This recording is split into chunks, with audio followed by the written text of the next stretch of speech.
On the flip side, are there any strengths that you're kind of hypothesizing that are being overplayed typically by project managers, kind of the overuse? Any Yeah, so ideas there? um, I th- I don't have research that supports this per se, but I think one of the strengths that does come up a lot is hope as an overused strength.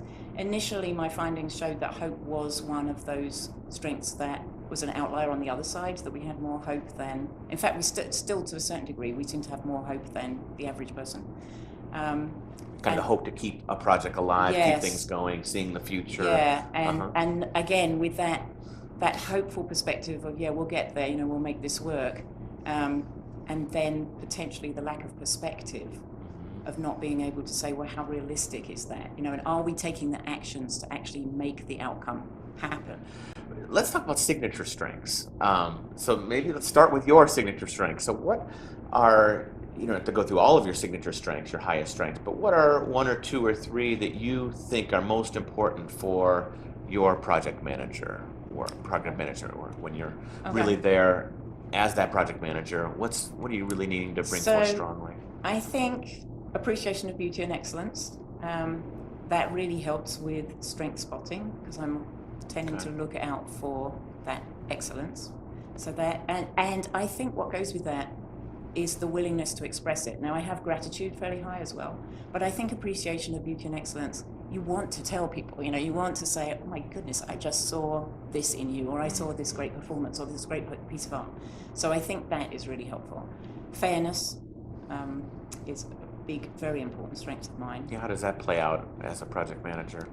I It can be sometimes a trickier one. Hard. I mean, people know what fairness means, but to apply fairness sometimes can be, yeah, not as concrete. Yeah, What do you and think it about can that? be tough. I think the way fairness shows up for me in my project management is to really hear all the voices, and to not Mm. get focused on, not to have a clique of people that I always go to remember to get input from as many people as possible, and to remember that everyone, wherever they are in the team, whether they've been in the team for a long time or they've just arrived, they all have something to offer. Often the new person sees things with fresh eyes, right? So, and someone who's been around a long time, they know the history and the context and can explain how you got where you were going, and all of those things count for a lot. So I think that's how fairness shows up, is it helps me remember to say, and what do you think, and Mm. what do you have to say about it? So that So, inclusiveness, yeah, yeah, that's inclusiveness. yeah, that's a great way to make it very concrete. When you actually, I happen to know that you are high in two strengths that are uncommon to be high in terms of just the general population: bravery and zest.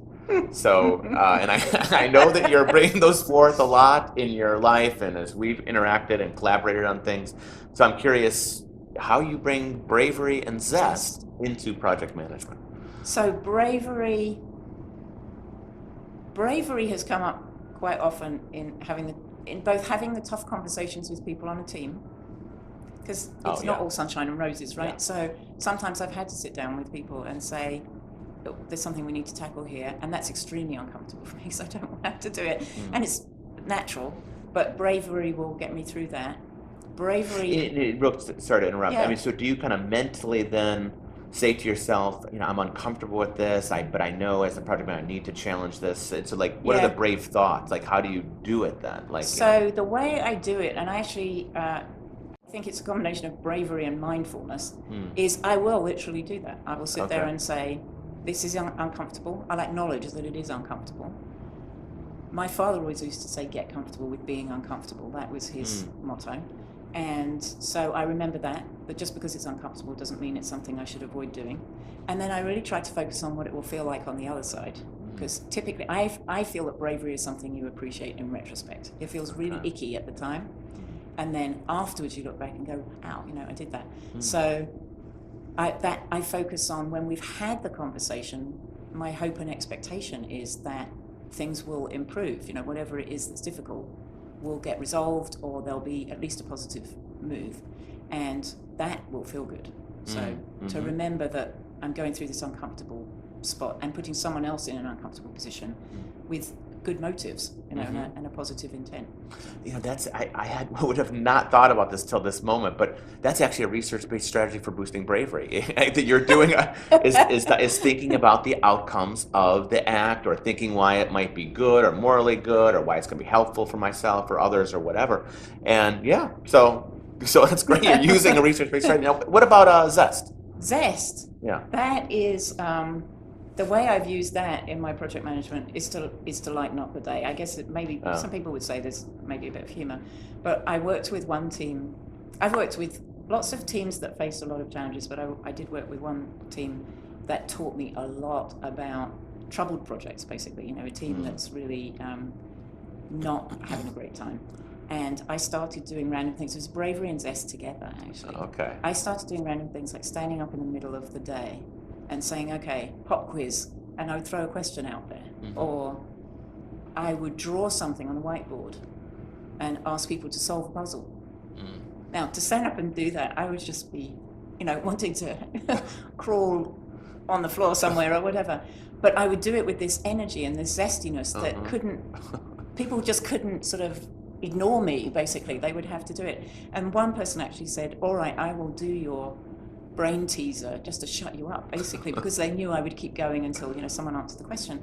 And it caught on. That was the thing that I loved as well, was every time I did anything zesty, I found other people picked it up and ran with it. So then other people started doing things like sharing jokes, or one person organized a weekly walk at lunchtime so that we would all get outside and stuff like that. But it started with that combination of the bravery and the, hey, I'm going to do this. We're going to get on the whiteboard and do this puzzle. I can totally see, and just the way you move it, I can totally see the zest coming out, and envision you as project manager for this team or that team. And so, yeah, I could see where then it just uplifts so many people that would have not been uplifted, or that kind of were getting into the autopilot and boredom, and then you kind of lift them out with that infectious energy. And then is there times when you've had, like, there just is those people just so stilted, and is there times when you really had to persevere with your zest to make it? And sometimes I've had to dial it back as well. For some people it's irritating. So I do try to use social intelligence, even if project managers are a little low on it, to spot those people who aren't necessarily comfortable. And what I've found over the years is very often they're nervous you're going to call on them.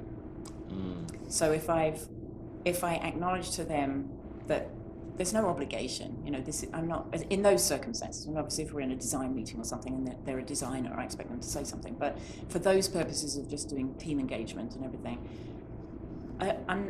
there's no obligation to do anything, and I'm not going to jump on you and say, so what's your answer to the brain teaser?